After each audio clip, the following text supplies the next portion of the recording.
All right, welcome to Family Resource Associates. My name is Bill Cuddy, and we're here tonight, and we're going to do a brief presentation, hopefully one of many, on various topics related to substance abuse, addiction, and recovery.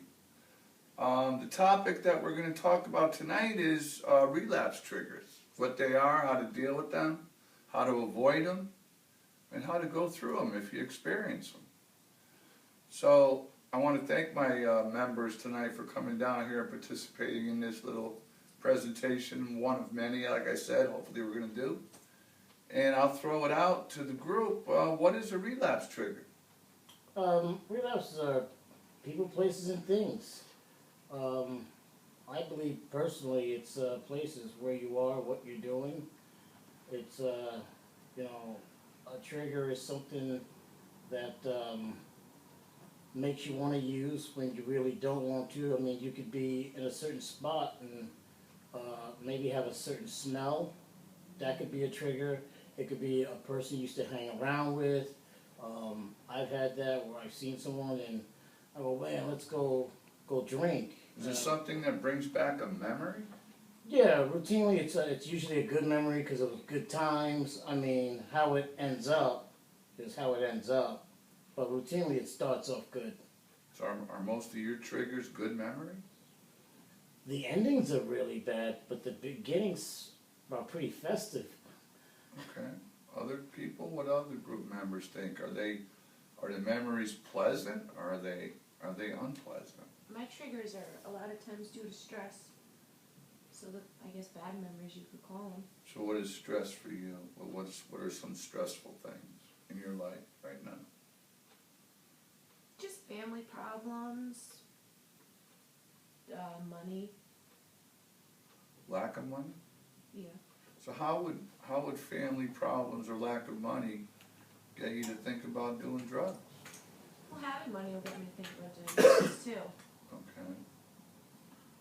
But how would not having or family issue? What would be the motive behind your trigger? It's a quick fix. Okay. To avoid something? Mm-hmm.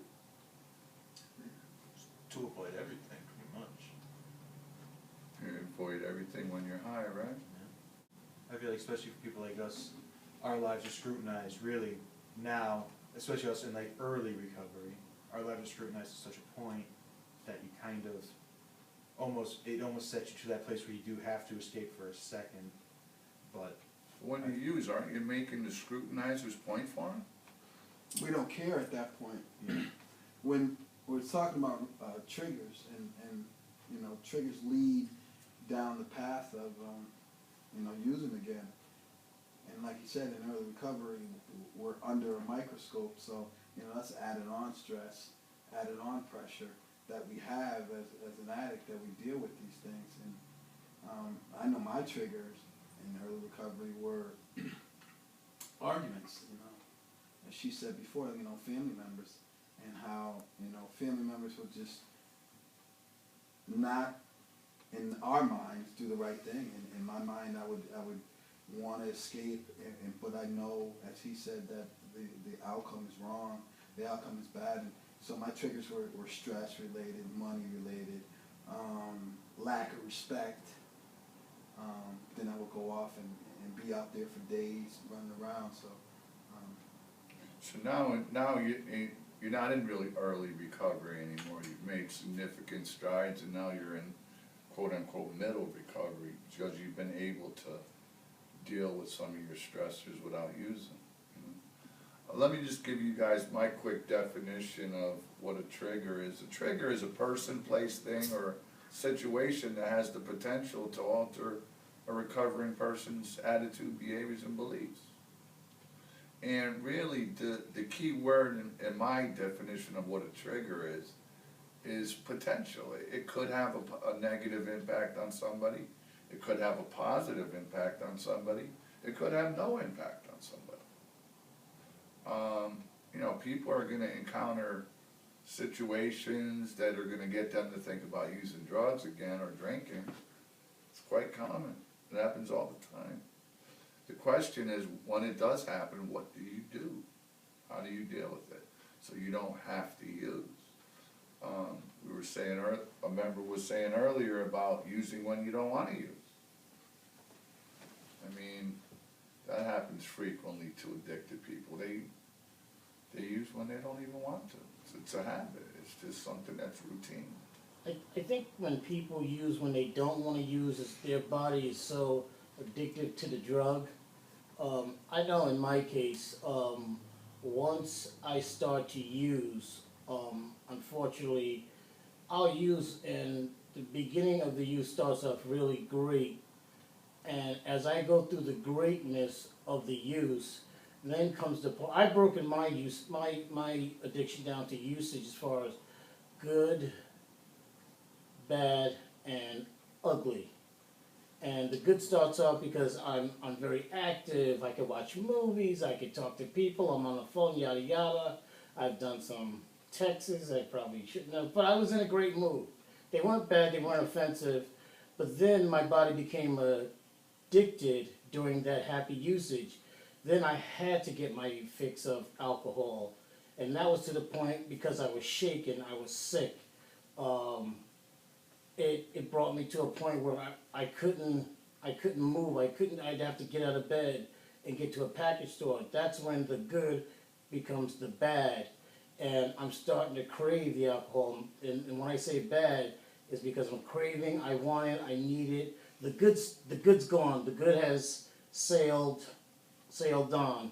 Now the bad sets in, and like I said, it's getting up and getting that next drink, and just calming my nerves. I mean, I remember being so hungry for the alcohol that, I'd go to purchase it, I'd be the first one waiting outside the package store, and I remember shaking so bad, I couldn't even sign my name. I was actually embarrassed and trying to hide my signature because I had the shakes. But once I got it and I got back to my car, I could sit back and have that alcohol, then I felt better and I could be somewhat functional, but that would turn into a just constant trying to keep the drug in me, which was the bad. And then, unfortunately, after the bad, my body would absorb so much alcohol, I would try to stop, but then I would go into withdrawals which were uncontrollable. I'd try and stay home and do that, and that would definitely turn into the ugly, which is the sickness of physically being sick, and I'd have to go to the hospital. And that's the ugly part, because when you withdraw and you have to go to the hospital and you've done it so many times, you become embarrassed, you're humiliated, the same people have seen you time and time again, and that's the ugly part of it, because you feel subhuman.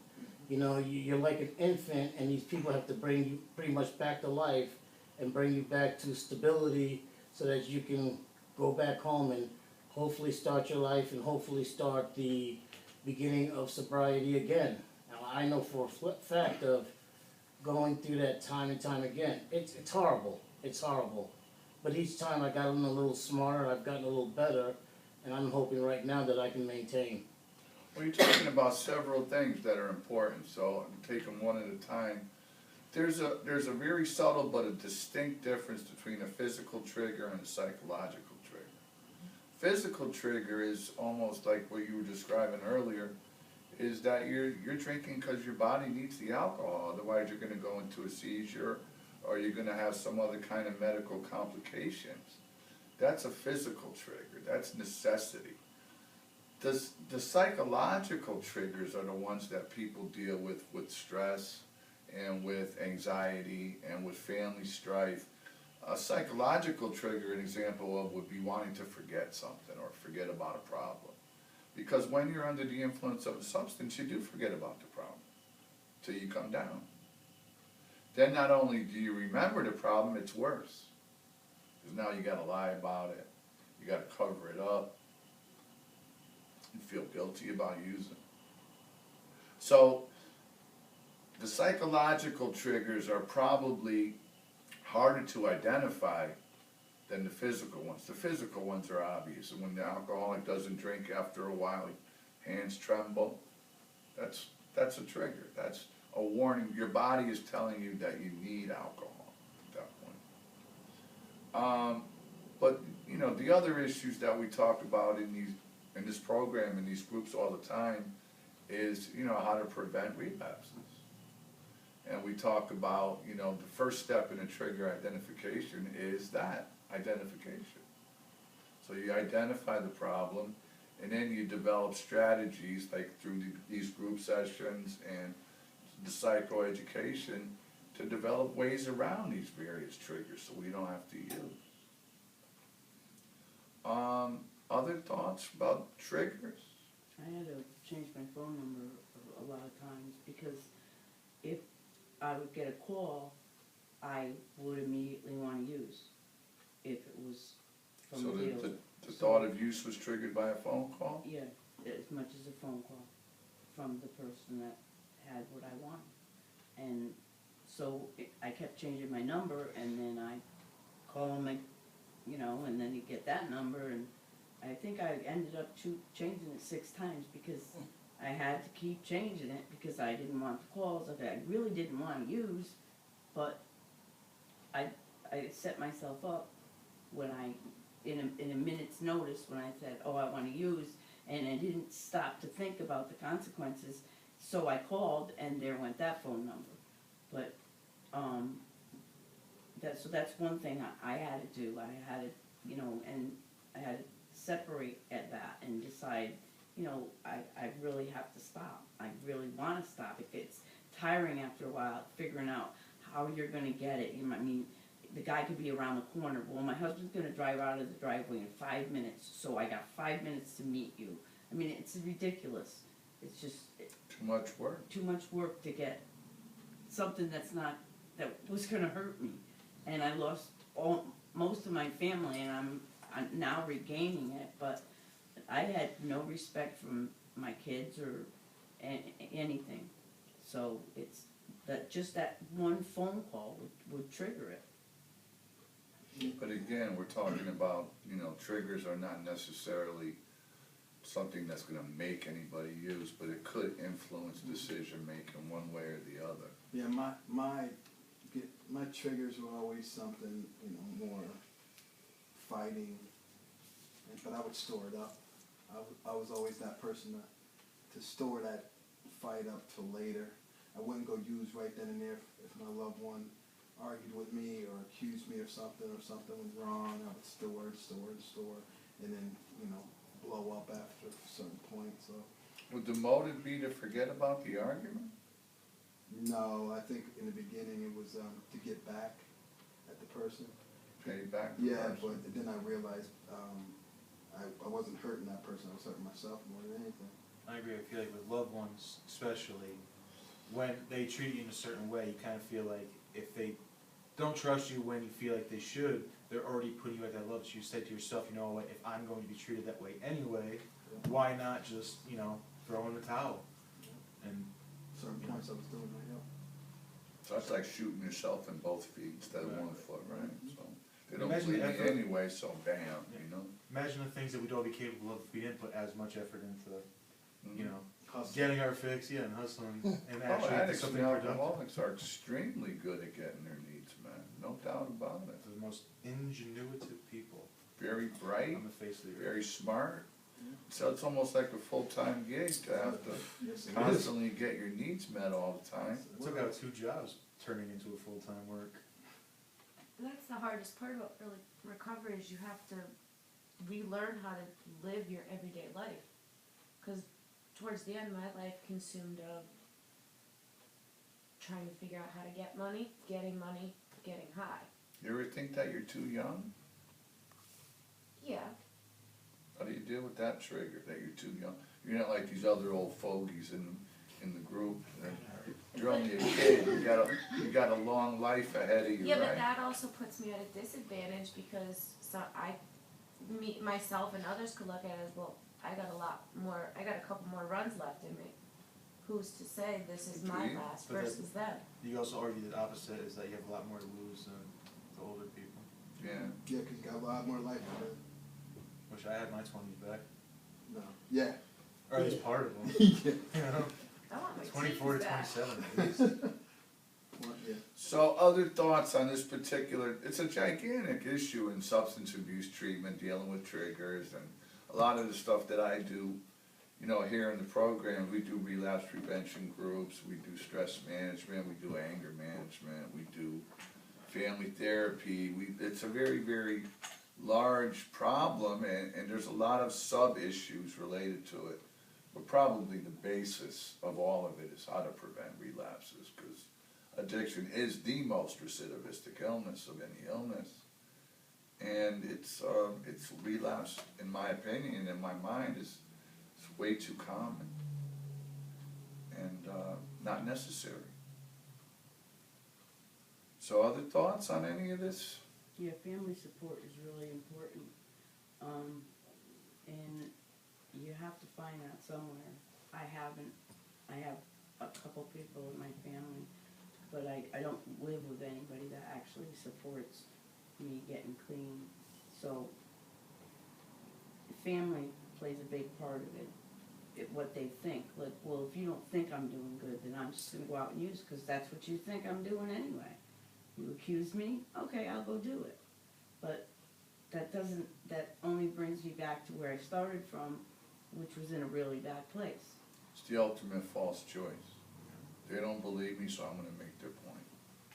Yeah, we're not ones to try to prove you wrong. We're just gonna go right with what you're saying. I agree with Face that. value. Okay, so. Blame on. But, you know, the family support is critical part of my program here, and there are people that come to the program every week and do very well with the family support, and then there are others that family support is not really evident right now, but it can be in the future. And I stress that, you know, I stress to the best of my ability to all my clients to keep the glass half full, you know, to be reasonably optimistic about recovery. And I think it's very important to be not Pollyanna optimistic, reasonably optimistic. So Yeah, I feel like, at least for my avoiding relapse was not making rash decisions anymore. Like, I used to make so many decisions out of straight anger. In the heat of arguments, I would throw in the towel right there and go. But now I'll at least see it through and try to calm down before I make any decision that I think I will later regret. Be it over money or, you know, drugs or any number of things. But just not choosing to do something when you're not where you think you're in the right frame of mind to make that call. a big topic nowadays, a current hot topic in certain therapy circles is the word mindful, right? And being mindful is simply just being aware and able to make rational, reasonable decisions for yourself. And when you can do that, you're mindful of your problems, your situation, your stressors, your triggers, and that kind of all wraps it up into a bow that, you know, if you are aware, then you could do prevention work. You could avoid relapses. You could avoid your triggers to a certain degree. Certain triggers are unavoidable, but the majority of them are. And, you know, through the educational part of treatment and just being aware and mindful, recovery can happen a day at a time going forward. I want to thank you guys for coming down tonight and taking your time out to do this little segment with me. Hopefully we'll do a lot more in the future. Sounds good.